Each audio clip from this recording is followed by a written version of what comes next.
dealing with anxiety, we know scientifically, medically, that anxiety and breath are connected. One is affecting the other at all times. And this is why Yoga Nidra is so great for anxiety. When you can bring those patterns of the breath under conscious control versus unconscious, you can create that instant emotional and physiological state change. It's just like if you try to imagine, going to sleep or even sleeping and, hyperventilating, having that rapid breath.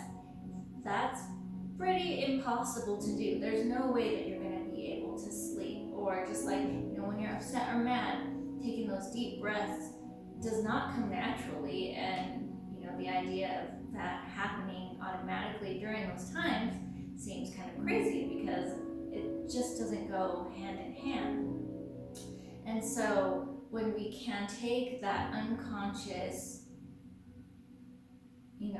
reaction, say you are upset, and you're breathing a lot faster than you normally would be. And, some of us, and maybe you already do it, you do take those deep breaths to kind of calm yourself down. You're already actually doing that. You're already creating that state change with your breath.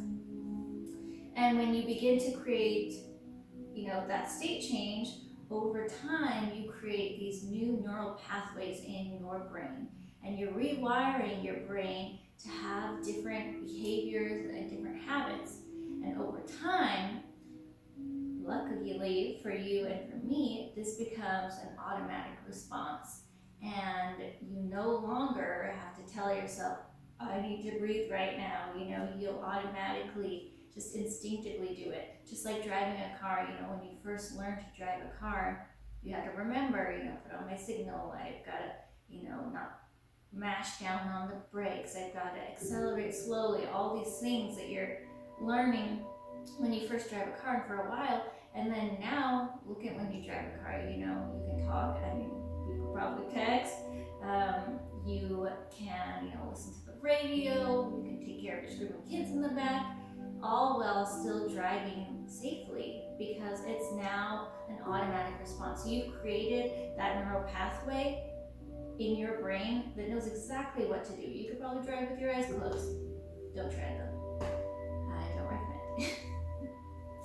So that's all we're doing here when you are, creating those state changes, and you're taking things that you do unconsciously and start to do them consciously and with intention. And in Yoga Nidra, another component is you're going to learn where and how you hold tension and clench different muscles in your body. And when you become aware of these tendencies of where you're locking your energy down and not letting go, and begin to regain control over them, starting with just bringing your awareness to them, you begin to transcend that response. And what happens is when you transcend that response, all you're doing is moving past this unconscious limit that you, your mind, and your body has put on itself, and together, they're working together in unison.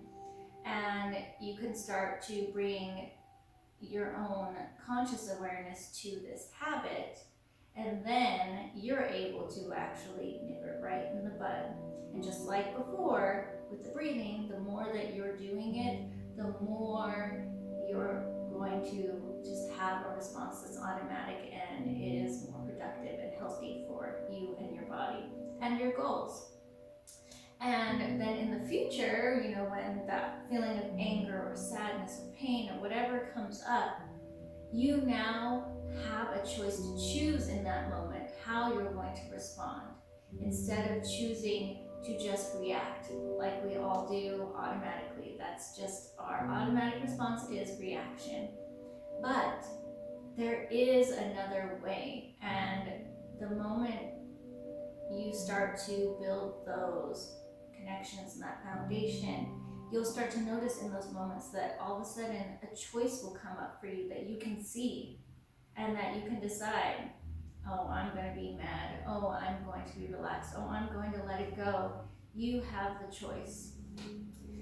And you can make that choice mentally. You can even make that choice with your breath. If you can't make that mentally, if you can't say, I'm going to be peaceful right now and it's not happening, then use your breath to override. A lot of tangents on Yoga Nidra, but that's basically the idea and what we're working towards when you're practicing this practice. It's also a very restorative practice.